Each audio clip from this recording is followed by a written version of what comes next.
I'm Catherine, and I was born into what you'd call a typical American family. My dad, Jack, was this ambitious guy who'd started his own paint and varnish company from scratch.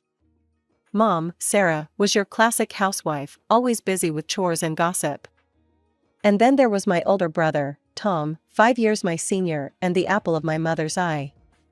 Dad was hardly ever around, buried in work and drowning in loans he'd taken out to get his business off the ground. When he did show up, he'd lock himself in his office, muttering about invoices and profit margins. Mom, well, she made it clear from day one that Tom was her favorite. "Oh, Tommy, you're my joy, my everything," she'd coo, even when he came home reeking of cheap beer or with a black eye from another fight. Me? I was just there. An afterthought, really. Don't get me wrong, Dad loved me in his own way. He'd try to make up for his absence with gifts. For my 9th birthday, he gave me this clunky video camera. "Capture our family moments, sweetheart," he said with a tired smile. Little did he know how that camera would change everything. I remember this one Sunday when I was about 10. Dad had promised to take us to the park, but surprise, surprise, he got called into work. Mom lost it. "Jack, for Christ's sake. It's Sunday," she screamed, her face red with anger. "Your kids need you. I need you." I stood in the hallway, that damn camera in my hand, recording it all. They didn't even notice me. Dad's voice dropped to a whisper. "If you'd just help out with the business." Mom laughed, but it wasn't a happy sound. "Help out? With your pipe dream? Wake up, Jack. You're drowning us in debt for a business that's going nowhere." I lowered the camera, my heart pounding. This wasn't the first fight I'd witnessed, but it was the worst. I didn't fully understand what was happening, but I knew our family was falling apart. As the days went by, the tension in our house grew thicker. Dad spent more time at work, and when he was home, the silence between him and Mom was deafening. Tom started acting out more, coming home late, reeking of cigarettes and God knows what else. One night, I woke up to the sound of breaking glass. I crept downstairs, camera in hand. It had become a sort of security blanket for me. Mom was standing in the kitchen, surrounded by shattered pieces of what used to be her favorite vase. "Mom?" I whispered. She turned to me, her eyes glazed over. "Go back to bed, Kath," she slurred. That's when I noticed the half-empty wine bottle on the counter. The next day, everything seemed normal again. Mom made pancakes, Dad read the newspaper, and Tom slouched over his cereal. But I knew better now. I knew that beneath the surface, our family was cracking like that vase. It was just another Tuesday when my world exploded. I was 10, Tom was 15, and neither of us had any clue what was about to hit us. I was in my room, fiddling with my camera, when I heard the front door slam. Dad's voice boomed through the house, angrier than I'd ever heard it. "Sarah, get down here now." Curious and scared, I crept to the top of the stairs, camera in hand. Force of habit, I guess. Mom sauntered into the living room, looking annoyed. "What's got your panties in a twist, Jack?" Dad's face was red, his hands shaking as he thrust a manila envelope at her. "Care to explain this?" I zoomed in on Mom's face. She looked different. Not scared or sorry, but almost relieved. "Well?" Dad demanded. "What do you have to say for yourself?" Mom tossed the papers aside and laughed. It was a cold, harsh sound that made me shiver. "What do you want me to say, Jack? That I'm sorry? You want the truth? I've been cheating on you for years. And you know what? I enjoyed every minute of it." I gasped, almost dropping my camera. Dad looked like he'd been punched in the gut. "Why, Sarah, why would you do this?" "Because you were never here, Jack," Mom exploded. "You and your damn business. Did you really think I'd sit around waiting for you forever?" "I did it for us," Dad said weakly. "For our family." Mom scoffed. "Family? What family? We've been broken for years, Jack." I was just the first one to admit it. The argument went on for hours. I recorded every painful minute of it, even though my arms ached and my eyes burned with unshed tears. They never noticed me standing there, too caught up in their own drama. The next few weeks were a blur. There were hushed phone calls, slammed doors, and more shouting matches than I could count. Tom retreated further into his own world, spending most of his time locked in his room. Finally, one night, Mom and Dad sat us down. "Kids," Mom began. "Your dad and I, we're getting a divorce. Catherine, sweetie, you'll be staying with your father. And Tom, you'll be coming with me." Tom shrugged, like he couldn't care less. But I saw the relief in his eyes. Dad was generous, he left the house to Mom, and also started paying child support for Tom. The move was quick and painless, at least physically. Our new apartment was small, nothing like the house we'd left behind. But it was ours, and for the first time in years, I felt like I could breathe. It wasn't easy, though. Dad worked longer hours than ever, trying to keep the business afloat and pay for everything. Some nights, I'd find him at the kitchen table, head in his hands, surrounded by bills. 5 years flew by in a blur of homework, part-time jobs, and watching Dad struggle to keep his business afloat. I was 15 when everything changed again, but this time, it was for the better. Her name was Rachel, and she waltzed into our lives like a whirlwind. I remember the day Dad introduced us. He had this goofy grin on his face, one I hadn't seen in years. "Catherine, this is Rachel. She used to intern at the company, and now, well, we're seeing each other." Rachel smiled warmly. "It's great to finally meet you, Catherine. Your dad talks about you all the time." I sized her up, ready to hate her on principle. But there was something about Rachel that made it impossible. She was genuine, kind, and she looked at Dad like he hung the moon. It didn't take long for Rachel to become a permanent fixture in our lives. She moved in a few months later, and suddenly, our tiny apartment felt like a home again. One night, I overheard them talking in the kitchen. "Jack, my dad's willing to finance that new production line you've been dreaming about," Rachel said. "He believes in you, Jack." "We both do." I peeked around the corner to see Dad pull Rachel into a tight hug. "What did I do to deserve you?" he whispered. It hit me then. This was what love should look like. Not the bitter, resentful mess I'd grown up with, but this, support, trust, and genuine happiness. The next few years were like watching a rocket take off. With Rachel's connections and Dad's expertise, the business skyrocketed. The new paint line was a hit in Rachel's dad's hardware stores, and soon, orders were pouring in from all over the country. I'd catch Dad and Rachel working late into the night, heads bent over spreadsheets, arguing good-naturedly about expansion plans. But unlike the arguments I remembered from my childhood, these always ended with laughter and a kiss. "Why don't you two just get married already?" I asked one day over dinner. They shared a look and burst out laughing.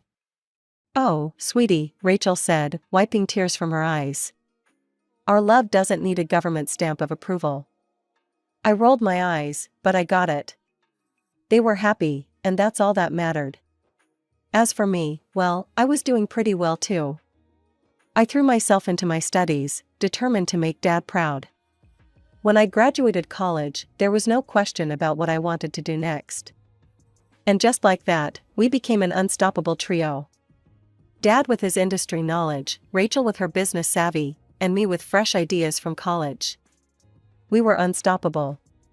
10 years after Rachel came into our lives, Dad was rich. Like, private jet and vacation homes rich. It was surreal. Mom and Tom, well, that's a whole other can of worms. I hadn't spoken to either of them in years. Not since that disastrous Thanksgiving when Mom got drunk and called Rachel a home-wrecking whore. Tom supported her and called me a traitor. I'd left in tears that night, vowing never to subject myself to that again. Sometimes, I'd see Mom's name pop up in my phone, or get a random text from Tom asking for money. I always ignored them. It hurt, but I'd made my choice. I chose happiness, success, and love. Life has a cruel way of pulling the rug out from under you, just when everything seems perfect. For us, that moment came on a sunny Saturday in June. Dad had been talking about bungee jumping for weeks. "Life's too short to play it safe," he'd say, eyes twinkling with excitement. Rachel and I tried to talk him out of it, but you know how Dad was when he set his mind to something. The call came just after noon. I remember every excruciating detail. The trembling voice of the bungee instructor. The words "heart attack" and "didn't make it" echoing in my ears. The sound of Rachel's coffee mug shattering on the kitchen floor. It didn't feel real. Dad, gone? The man who'd built an empire from nothing, who'd weathered every storm life threw at him, taken down by a stupid bungee jump. The funeral was, well, it was a show, to put it bluntly. It seemed like half the city had turned up to pay their respects. Business partners in somber suits, employees with red-rimmed eyes, friends and relatives we hadn't seen in years. Dad would have hated all the fuss, but it warmed my heart to see how many lives he'd touched. And then Mom and Tom showed up. I almost didn't recognize them at first. Mom looked old, her face puffy and lined, eyes bloodshot. Tom slouched beside her, all muscle and attitude, looking like he'd rather be anywhere else. They sat a few rows behind us, but their voices carried. "Well, Jack finally got what was coming to him," Mom's voice slurred. I bit my lip so hard I tasted blood. How dare they? How fucking dare they come here and disrespect Dad like this? But it got worse. You know, Mom's voice dropped to a conspiratorial whisper that somehow seemed louder than before. I heard his little girlfriend arranged the whole thing. Paid for the bungee jump herself. Probably knew his heart couldn't take it. Wanted to get her hands on his money, I bet. I couldn't take it anymore. I whirled around, my vision blurred with tears and rage. "Shut up," I hissed. "Just shut the hell up. How dare you come here and spread your poisonous lies?" Dad loved Rachel, and she loved him. This was a terrible accident, nothing more. So if you can't show some basic human decency and respect, then just leave. Nobody wants you here anyway. The church fell silent. All eyes were on us. Mom stood up, swaying slightly. "Come on, Tom. We're leaving. Let them have their little pity party. We'll see them at the will reading." The rest of the funeral passed in a haze of grief and anger. But as we stood by Dad's grave, watching the casket being lowered, I couldn't shake the feeling that this was just the beginning of our troubles. 2 weeks after we laid Dad to rest, we all gathered in Mr. Goldstein's office for the reading of the will. The tension in the room was thick enough to cut with a knife. Rachel sat beside me, her face a mask of calm. Mom slouched in her chair, looking like she'd rather be anywhere else. Tom stood by the window, arms crossed, scowling at nothing in particular. Mr. Goldstein cleared his throat and began reading. "I, Jack Thompson, being of sound mind and body, do hereby." I tuned out the legal jargon, my heart pounding. And then, "To my daughter, Catherine, I leave all my worldly possessions, including all properties, bank accounts, and full ownership of Thompson Paint and Varnish Company." The room went deadly silent. I felt like I couldn't breathe. Mr. Goldstein continued, "To my ex-wife, Sarah, and my son, Thomas, I leave the sum of $20,000 each." "What?" Mom's shriek made us all jump. "This is bullshit. That business was my idea. I sacrificed everything for Jack and that goddamn company. I raised his children while he was off playing businessman. That company is rightfully mine." I glanced at Rachel. She sat there, calm as ever, but I could see the slight tremor in her hands. "Mom," I said, trying to keep my voice steady, "Dad built that company from nothing. You didn't even believe in him when he started." She rounded on me, eyes blazing. "You ungrateful little brat. I should have known you'd side with him. You always were Daddy's little girl, weren't you?" I took a deep breath. "Look, I don't want to fight. If it'll make you feel better, I'll give you $100,000. Just, please, let's end this here. Mom laughed, a harsh, bitter sound. 100 grand? You think you can buy me off that easily? No, sweetheart, I'm going to sue. I'm going to take every last penny that son of a bitch owed me. Enough. Mr. Goldstein's voice cut through the argument. The will is clear and legally binding. If you wish to contest it, Mrs. Thompson, you're welcome to do so through the proper legal channels. Now, if there's nothing else, I think we're done here. Mom stormed out, slamming the door behind her. Tom followed, but not before shooting me a look that could curdle milk.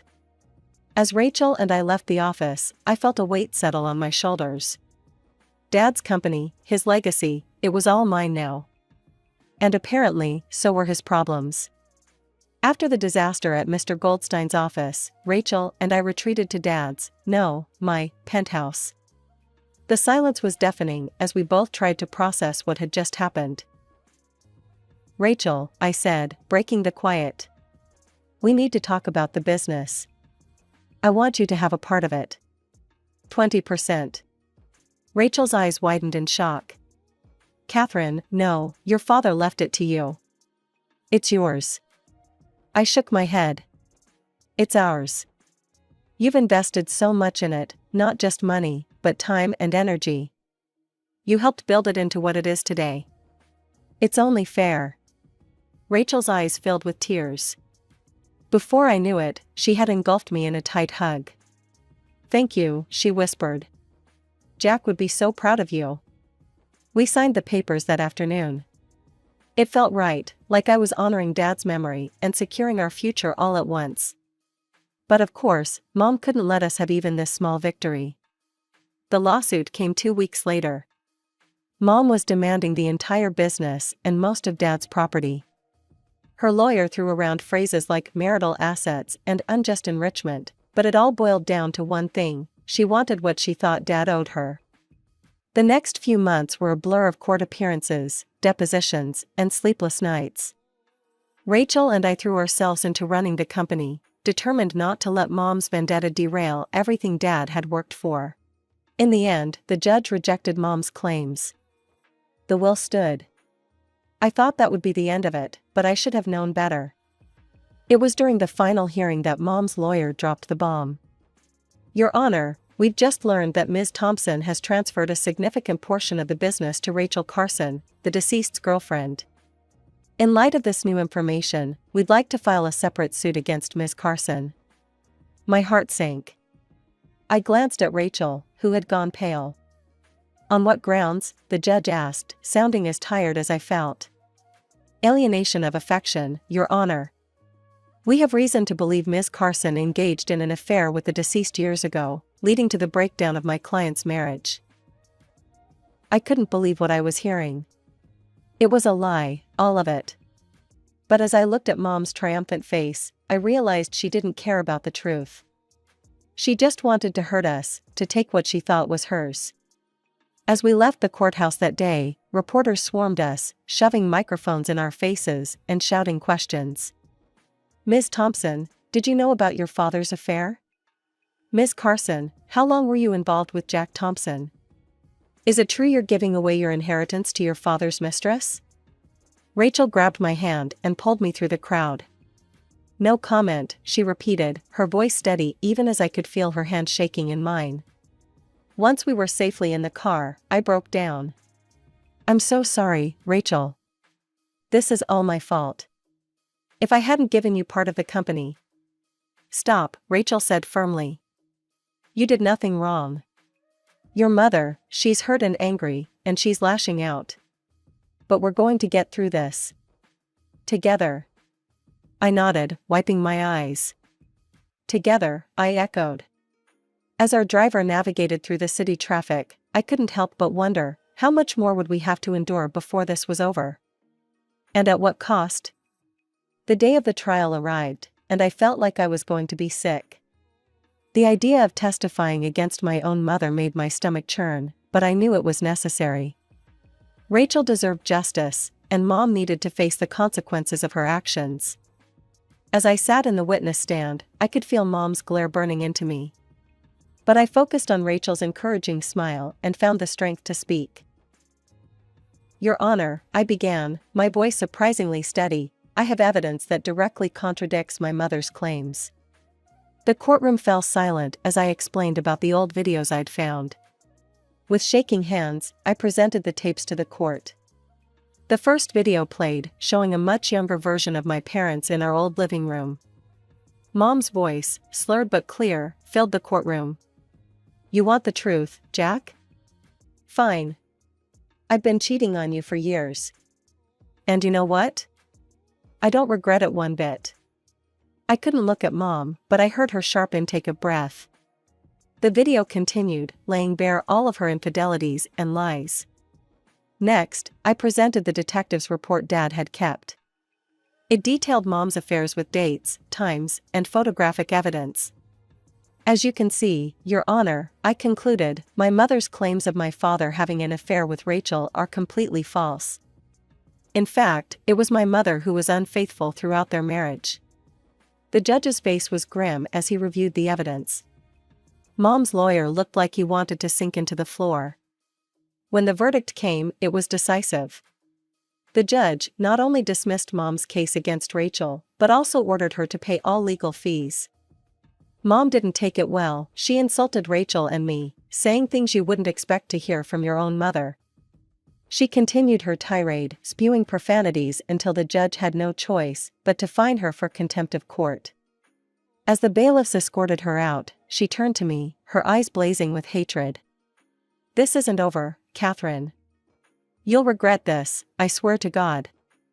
I thought that would be the end of it. I was wrong. A few days later, Rachel burst into my office, her face pale. She handed me her phone.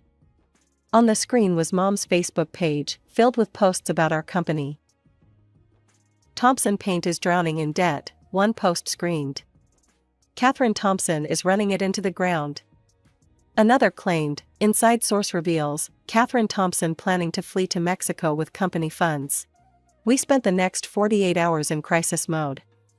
We issued statements to our employees and customers, assuring them of the company's financial stability.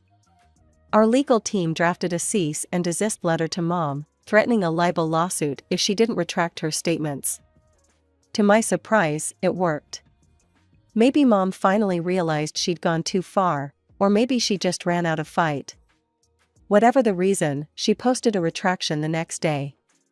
"I, Sarah Thompson, hereby retract my previous statements regarding Thompson Paint and Varnish Company and its CEO, Catherine Thompson. My claims were unfounded and made in anger. I sincerely apologize for any confusion or distress my words may have caused." As I read her words, I felt a mix of relief and sadness. This woman, who had once been my mother, was now nothing more than a bitter stranger intent on destroying everything Dad had built. 2 months passed in relative peace. The company was thriving, and Rachel and I had settled into a comfortable routine. The wounds from the legal battles were slowly healing, and I dared to hope that maybe, just maybe, we could move on. But life has a way of throwing curveballs when you least expect them. It was a crisp autumn evening, and I was heading to my car after a long day at the office. The parking lot was nearly empty, the setting sun casting long shadows across the asphalt. As I fumbled for my keys, a familiar voice made me freeze. "Catherine?" I turned slowly, hardly believing my eyes. There, looking small and worn, stood my mother. "Mom?" I said, my voice barely above a whisper. "What are you doing here?" She shuffled her feet, not quite meeting my eyes. "I've been thinking about your offer. The $100,000. Is that offer still on the table?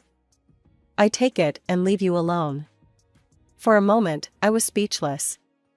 Then, to my own surprise, I started laughing. It wasn't a happy laugh, but a tired, incredulous one. "Are you serious?" I finally managed to say. "After everything you put us through?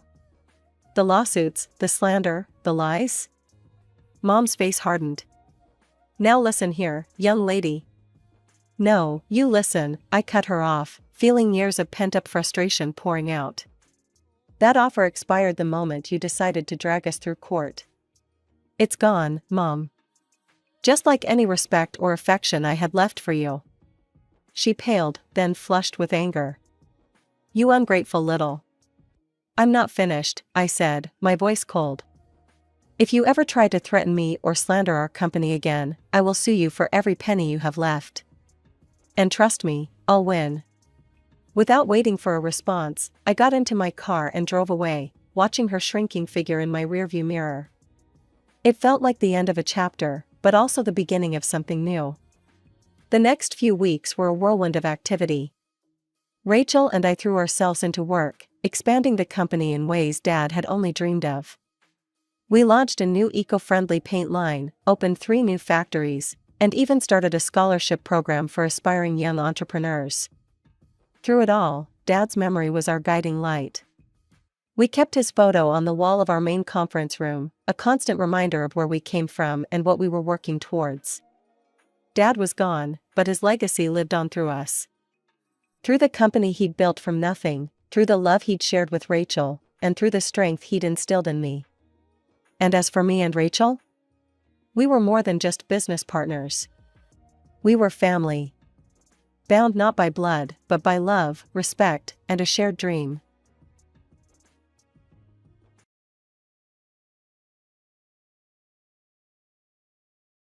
Hi, everyone.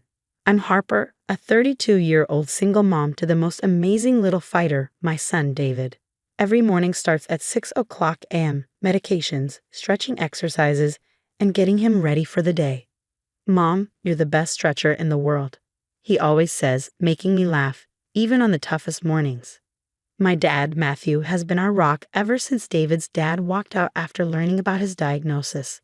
Dad has always made sure David had the best care and support. Princess, whatever David needs, just tell me, he'd say. But everything changed when Dad married Victoria 2 years ago. Last week, we got the incredible news that David was accepted into the Cedar Grove Special Education Program. I was thrilled and couldn't wait to share it. That's wonderful news. I'll cover all the costs, Dad said immediately. But Victoria's face darkened. Matthew, darling, what about Brendan and Sophia's college funds? We need to think about their future too, she said with a forced smile. Yesterday, while I was helping David with his homework, I overheard her on the phone. It's always David this, David that. Matthew spends more time with his grandson than his own wife. And don't get me started on precious Harper. She's got him wrapped around her finger with this whole single mom act. David must have sensed my tension. Mom, why does Victoria make that angry face when I ask Grandpa to play with me? I swallowed my frustration and answered as calmly as I could. Some people just don't understand what really matters, sweetheart. This morning, Victoria made another scene during breakfast about David's upcoming surgery. Another $50,000? This is insane. We could buy a luxury car with that money, she exclaimed. That's enough, Victoria, Dad snapped. David's health isn't up for discussion. Whatever, she muttered, storming out, leaving her kids, Brendan and Sophia, exchanging uncomfortable looks. Don't worry about it, Harper, Brendan tried to reassure me. Mom's just adjusting. But I know better. I've seen her eye rolls when David needs help, the dramatic sighs when his medical supplies arrive, and the accidental rescheduling of his therapy appointments. She's not adjusting, she's resenting. Lately, I've noticed things disappearing or being moved. David's medicine, his exercise equipment, his school supplies. Mom, does Victoria hate me? David asked me last night, his big, questioning eyes breaking my heart. No, baby, I said, holding him close. Some people just have very small hearts. Last week, his special lunch disappeared from the fridge. Must have gotten mixed up with the trash, Victoria said with her fake innocent look. Then his homework folder somehow ended up in the washer. Yesterday started like any other. Ready for school, champ? I asked as I helped David into his wheelchair. He was extra excited because it was show and tell day. Mom, I can't wait to show everyone my science project. 3 hours later, the school called me at work. David fell, the voice said, and my heart stopped. At the emergency room, I found him looking so small and fragile in the hospital bed. The wheelchair just collapsed, Mom, he whimpered through tears. Everyone was watching. It hurt so bad. The doctor's words crushed me. The fall had aggravated his hip condition, and he would need corrective surgery. Later that night, I overheard Sophia and Brendan arguing in the hallway. "We have to tell Harper," Sophia said, her voice shaking. "Mom's gone too far this time." "What exactly did you see?" Brendan asked, his tone equally tense. "I saw her in the garage this morning," Sophia replied. "She was messing with David's wheelchair. She had a wrench, Brendan. She was loosening something underneath. I thought maybe she was fixing it." "Jesus Christ," Brendan muttered, his voice trembling. "That's attempted murder. I feel sick. Did you see how hard he fell?" The video was all over the school's group chat. Everyone's asking questions. "He could have broken his neck, Sophia. Our mom did that. Our own mother." I stood frozen, my blood turning to ice. The accidents, the missing items, it all made horrible, gut-wrenching sense now. What kind of monster would hurt a disabled child? Sophia's voice cracked. "The same kind who's been making his medicine disappear," Brendan replied bitterly. "Remember last month? She said she accidentally dropped his entire prescription down the disposal." "We can't stay here," Brendan, Sophia said, her voice breaking. "I can't even look at her anymore." "Me neither," he replied. "Did you see how she acted when they brought David to the ER? Like she was concerned. She kept saying, 'Accidents happen,' with that fake, sad voice. Meanwhile, David's lying there in pain because of her." Their words echoed in my head as I backed away silently. The rage building inside me was unlike anything I had ever felt. Victoria had deliberately hurt my son. Every part of me screamed to confront her. But I knew I needed to think this through. Would she confess? Would her children testify? Was there even a punishment severe enough for what she had done? Unable to sleep, I paced my room, my thoughts racing. Then I heard voices rising from downstairs. Moving quietly, I crept into the hallway. "David trusted you." Sophia's voice was trembling with fury. "Remember when he made you that Mother's Day card? And all this time you were? I can't even look at you." "Please, Sophia, Brendan, don't do this," Victoria begged. "We can work this out." "Like how you worked out loosening his wheelchair," Brendan shot back, "or spilling his medicine, or canceling his therapy behind everyone's back." Victoria's tone shifted, her voice sharp and venomous. "Those spoiled brats have ruined everything. Ever since I married Matthew, it's been nothing but David this, David that. Poor little David and his brave single mom, Harper." I couldn't stay quiet anymore. My heart pounding, I stepped into the living room. "So it was all you," I said, my voice low but firm. "Every accident, every missing item, every canceled appointment. You deliberately hurt my son." Victoria spun around, her face draining of color. "You don't deserve any of this," she spat. "You and your defective child." "My son is worth 1,000 of you," I interrupted, my voice shaking with fury. "And now everyone will know exactly what kind of monster you are." "No one will believe you," she snapped. "It's your word against mine." "Really?" I replied, narrowing my eyes. "Your own children saw you. Are you calling them liars too?" Victoria turned desperately to Sophia and Brendan. "You wouldn't testify against your own mother, would you?" Before they could respond, the front door opened. Dad was home early. His footsteps echoed through the hallway as he approached the living room. Victoria's face turned pale, her bravado crumbling. Everything was about to change. The tension in the room was palpable as Dad walked in. His expression shifted from confusion to concern as he took in the scene. "What's going on here?" he asked, his voice steady but wary. "Matthew, thank goodness you're home." "They're all attacking me," Victoria cried, her tone laced with desperation. "She hurt David." Sophia burst out, her voice trembling with anger. "Mom loosened his wheelchair on purpose. I saw her in the garage with a wrench that morning." Dad's face went pale. "What?" he whispered. "That's ridiculous. Matthew, they're lying." "I'm not finished," Sophia interrupted, tears streaming down her face. "She's been sabotaging everything, his medicine, his appointments. She admitted it just now." "Tell them, Mom," Brendan challenged, stepping forward. "Tell him how you wanted to teach Harper a lesson. Tell him how you called David defective." "Get out." Dad's words cut through the room like a blade. "Matthew, please," Victoria pleaded, her voice cracking. "I said get out," Dad repeated, his tone cold and final. "I want you gone within the hour. My lawyer will contact you about the divorce. You can't do this to me. After everything I've done. Everything you've done? Dad stepped closer, his voice now a low growl. You mean trying to kill my grandson? Sabotaging his care? Making his life hell? Victoria tried one last time. Sophia, Brendan, please. Tell your father you want to stay with me. We're going to Dad's house, Sophia said firmly, her voice unwavering. Don't call us. Don't text us. Just leave us alone. 2 months later, David was recovering beautifully from his surgery. The divorce was finalized in record time, and once Dad's lawyers presented the full story, Victoria's attempts to claim alimony were swiftly denied. The judge's reaction to the wheelchair incident sealed her fate. Brendan and Sophia became regular visitors, often helping David with his physical therapy exercises. The Cedar Grove School program had been transformative for David. His teachers couldn't stop raving about his progress.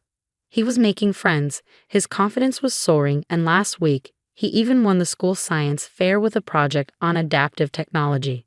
Victoria occasionally tried to call Sophia and Brendan, but they never answered. She showed up at Dad's house once, but the new security system ensured she didn't get past the gate.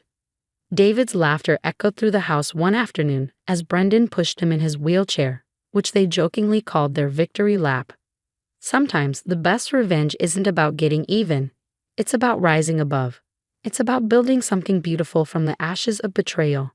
Victoria lost everything she valued, her marriage, her children, her social standing. But we gained something priceless, a stronger, more united family. And David? He gained 2 fantastic siblings who would move heaven and earth to protect him. Now I have a question for you. What would you do if you discovered someone had deliberately harmed your disabled child? Would you expose them immediately or gather evidence first? Share your thoughts in the comments.